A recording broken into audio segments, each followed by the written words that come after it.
NEET का paper आज cancel कर दिया गया है। 2-3 दिन पहले ये न्यूज़ आई थी कि नीट का पेपर जो है राजस्थान में लीक हुआ है, शायद केरल में भी लीक हुआ है, तो जो कि बहुत ही दुर्भाग्यपूर्ण है। बच्चे 2 साल, 3 साल, 4 साल कड़ी मेहनत करके नीट का एग्ज़ाम दे के आते हैं और उनको कुछ दिन बाद मालूम पड़ता है कि पेपर लीक हो गया।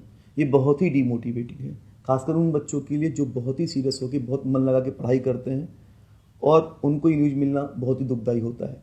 आज ही एक बच्चे ने फ़ोन किया और बोला कि वो बहुत डीमोटिवेटेड था। उसका शायद इस बार उसने चेक किया था तो 690 के आसपास नंबर आ रहे थे, हमारे मोमेंटम का ही स्टूडेंट था।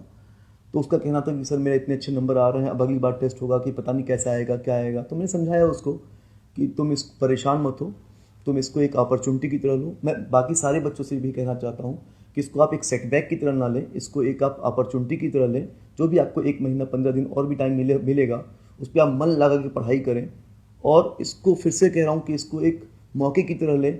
जो भी पिछले टेस्ट में जो गलतियाँ हुई, पिछले नीट के एग्जाम में जो भी गलतियाँ हुई, उस गलती को सुधार करते हुए आप दोबारा नीट का एक अच्छे से एग्जाम दें। डेफिनेटली पिछली बार से आपका बेटर ही होगा। और मैं एनटीए को ये कहना चाहता हूँ कि बार बार ये जो रिपीट हो रहा है, पेपर जो लीक हो रहा है, ये बहुत गलत है, बहुत ही ख़राब है। ऐसा कुछ करना चाहिए कि दोबारा इसकी पुनरावृत्ति ना हो।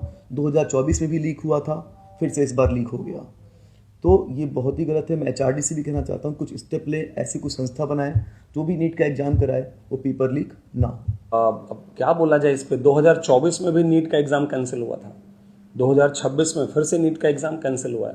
तो मैं क्या बोलूँ इस पे, यही कहूँगा कि नीट के एग्ज़ाम को लेकर एनटीए जो है वो कितना सीरियस है, ये इसी से समझ आता है कि बच्चों के भविष्य के साथ खिलवाड़ है। और क्या बोलूँगा मैं, बच्चे 3 साल, 4 साल, 2 साल, कोई 1 साल, कोई 5 साल तैयारी करता है और पूरा मन लगा के, अपनी ताकत लगा के, सब कुछ छोड़ के, पूरा आप कहिए कि अज्ञातवास में रह के वो एग्ज़ाम देता है, ठीक है। और उसके बाद उसको उम्मीद करता है कि उसका अच्छा स्कोर आएगा, वो अच्छे कॉलेज में एडमिशन लेगा। इवन कई बच्चे तो एग्ज़ाम के बाद रिलैक्स हो जाते हैं, मतलब घूमने चले जाते हैं या कहीं और चले गए, जो वो 2 साल 3 साल से नहीं कर रहे थे। अब उनको रीस्टार्ट करना है, फिर से उनको एग्ज़ाम देना है। ज़रूरी नहीं कि दोबारा से वैसे उनका स्कोर आ जाएगा। तो ये बहुत ही गलत है, मतलब जिस तरह से एनटीए कर रहा है। सर, बच्चों पर जो मानसिक दबाव होता है ना, आप समझिए कि जब बच्चा तैयारी करता है पूरा तन मन से, जो है अपने को एक कमरे में बंद करके 2 साल, 3 साल, 4 साल तैयारी करता है, तो वो कितना प्रेशर में होता है वो बच्चा ही जान सकता है या उसके शिक्षक जान सकते हैं।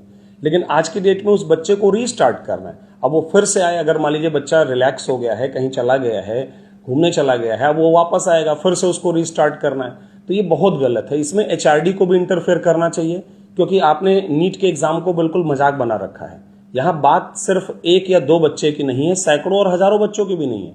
इस बार नीट के एग्जाम में सर 22 से 23 लाख बच्चों ने एग्जाम दिया है।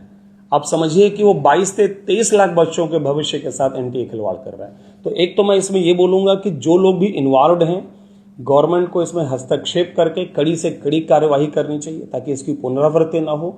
और एचआरडी मिनिस्ट्री को भी कहीं ना कहीं हस्तक्षेप करना चाहिए, क्योंकि यहाँ 1-2 बच्चों के भविष्य का सवाल नहीं है, हमारे भविष्य के ये डॉक्टर हैं।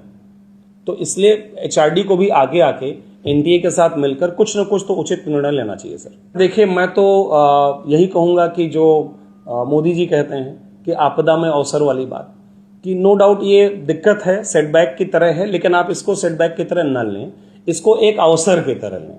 तो आप ये समझिए कि आपको एक और मौका मिल गया है कि अगर आपका लेट से कुछ स्कोर आ रहा था, तो आप मेहनत करके अगले 1 महीने में, 20 दिन में, जो भी आपको एनटीए टाइम देता है, तन मन से फिर से जुड़ जाइए बच्चों। आप बिल्कुल परेशान मत होइए और जो भी आपका स्कोर आया है उसमें 10 नंबर, 15 नंबर, 20 नंबर जो भी आप बढ़ा सकते हैं कोशिश करिए। स्पेशली वो बच्चे जिनका स्कोर कम आ रहा था उनके लिए तो और भी अच्छा है।